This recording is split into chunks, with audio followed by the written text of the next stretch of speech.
Let's talk some misinformation about some of these raids, if you will. You know, you weren't here yesterday. We were talking about some of the immigration raids, and there was a lot of talk on social media. ICE was in Phoenix doing immigration raids. Yeah. Listen, we checked around. We talked to people. We couldn't find it. No. Now, that doesn't mean they're not coming. The raids have already been in Newark. They've already been in Boston. They've already been in Chicago.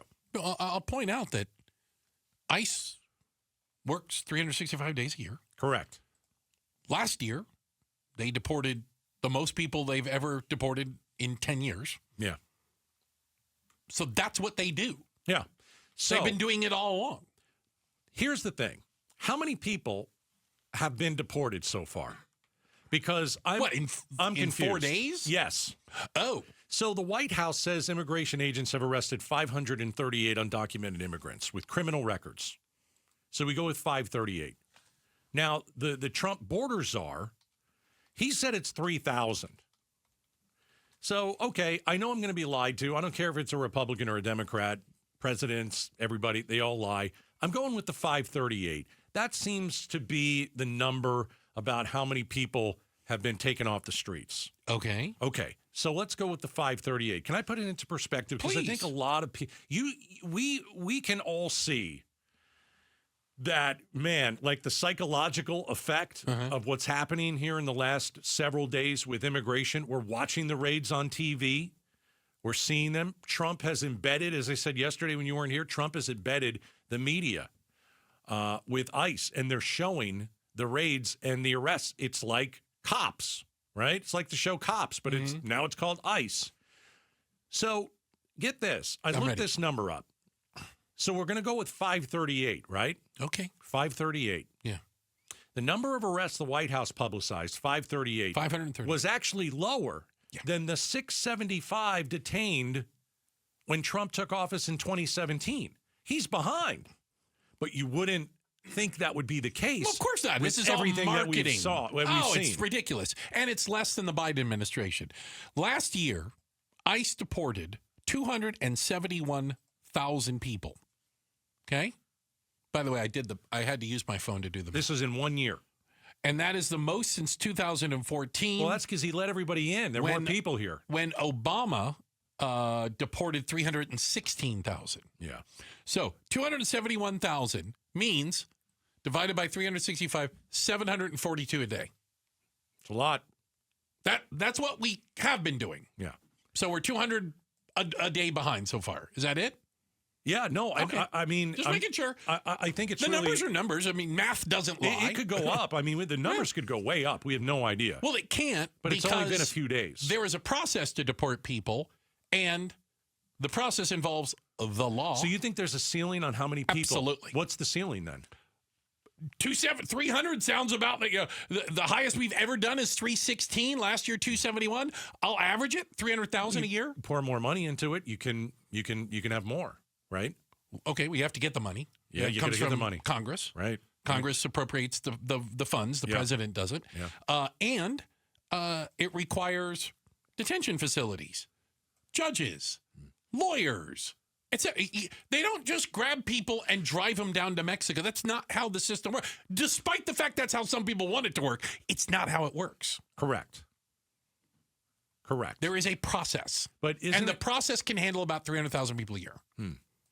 I don't know. We'll see. Will it be 300,000? I don't we're know. below the Biden administration. So he's doing less deportations than Biden. He's doing less than he did in 2017. And less but it's than only been 2017. 4 or 5 days. Okay. It's only been 4 or 5 days. Well, I thought we were going to solve it on day one. What happened in Chicago? Because we talk about misinformation. We were talking about Phoenix.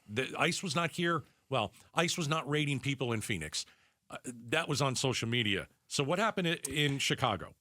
This certainly seems like a bit of misinformation or at least some confusion. So the initial reports were that ICE showed up at an elementary school in Chicago, right? An elementary school, and were denied access into the elementary school. And everybody's up in arms. Up in arms. Did it happen? Doesn't appear like that happened. Doesn't appear like that happened, right. It seems like, and again, facts matter, whether you like them or not, that the Secret Service was conducting some sort of investigation in the neighborhood, which they have not disclosed what that investigation was. and that they went, the suspect or a witness was at the elementary school. They went to the Secret Service, went to the elementary school as part of this investigation, and were denied access. So it seems like the principal, the vice principal, whoever at the school doesn't know the difference between ICE and Secret Service. Possibly. They were expecting ICE. Well, and maybe they just think anybody with a federal badge is ICE, and they don't trust them. I don't know. So let's go down that road for a second. I saw a quote. Yeah, it was. I don't remember where I saw it. I think it could have been the Washington Post. And it was from someone who is in the United States illegally. Mm-hmm. This is the quote. What is really clear is that people are just terrified.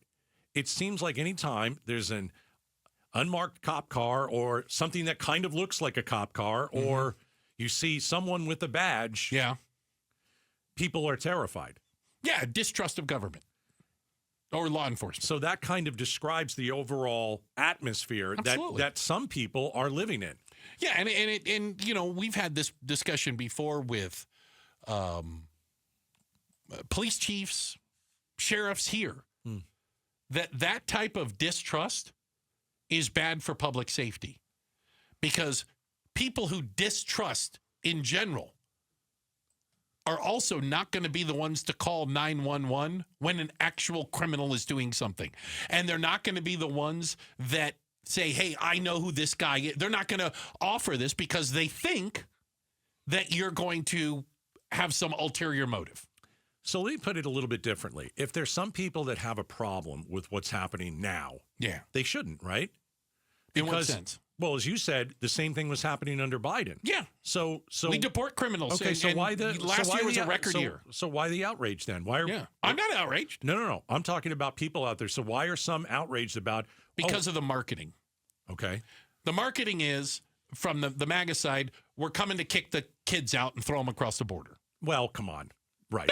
They would love it. Yeah. Would love it. I think tear kids apart. Deport them all.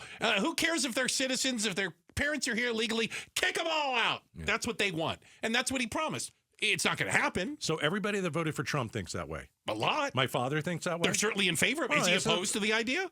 Yeah, he's opposed to kicking kids out who are not here That's legally. not what he voted for. Well, I'm just saying, don't paint with a broad brush, because when you paint with a broad brush, either you believe what Trump said or you don't. Every single person that voted for Trump is a racist, hates people. You either believe what he said or don't. No, I'm just saying, don't paint with a broad brush. He wants to kick out 13 million people out of this country. Everybody that voted for Trump wants to kick 13 million people kids kicked out of school. Well, that's what you voted for. So when it starts happening, it's not happening. You can look at what you voted for. But it's not happening. Oh, I agree. It's never going to happen. We just went through what happened in Phoenix yesterday with Tom Horn. He goes, you know what? Hey, I'm a Republican, and I'm not going to let ICE come into our school. Yeah. I'm not going to let that happen. I think there'll be a lot of people that resist it without a doubt. I think there are plenty of people who are MAGA, Trump, Republicans. They don't want that either. Yeah. There are plenty of them. Well, some of them, of course, that's kind of what, sure, maybe some people want that, but you know, it's not everybody. It certainly isn't everybody. Well, you got to pick a side of the fence, you know, and I know what side I'm on. Well, that's good. Yeah, I'm on the side of not tearing families apart and kicking them out of this country. Yeah. Okay, so that being said, you should be happy with the people who have been arrested so far, right? Because we've had, let's see, sex crimes against children. We've got Venezuelan gang members. I mean, you said it's part of the whole... Kick the criminals out. The whole media kind of circus thing. With, what did you call it? What? It was on TV. The marketing. The marketing. Okay, they are showing us who they are kicking out, and they're saying, "Hey, this guy is from this Venezuela gang." Bad guy. Kick him out. Yeah. We've been doing that. Sure. For decades in this country. So far, pretty good so far. Kick out the criminals. Who wants to stop them? I'm just checking. I'm just checking. Yeah, I'm all for kicking out the criminals. Yeah, me too. Yeah, Trump's for kicking all of them out. I'm not sure about that. So he just said it and didn't mean it? I hope not. Oh, he was lying? Let me say was something. Was he lying? Of course he lies. Of course he was lying. Yes. We can agree on that. Of course he was lying. And they all There's lie. absolutely Some no lie choice. Just a little bit more. Yeah. Kick 13 million people. That's a big lie. That's a big lie. He says stuff, and we all know this, and sometimes it happens, and sometimes it just goes right away. Yeah. I don't think they're going into schools. I certainly hope they're not going into schools. I think there'll be massive retaliation if that happens. I agree, and I'll be one of them. Yeah. I'll go down to the school and stop them from going in. How's that? I will hold your hand. Yeah. Well, I'll be armed when I do it. Don't worry. Then I feel even more safe. Close. Don't get too close. I feel even more safe. I will make sure. They're not going to do that in my America. How's that? Thanks for watching Outspoken with Bruce and Gaydos. Tap to watch more from KTAR News and click the button in the middle to subscribe.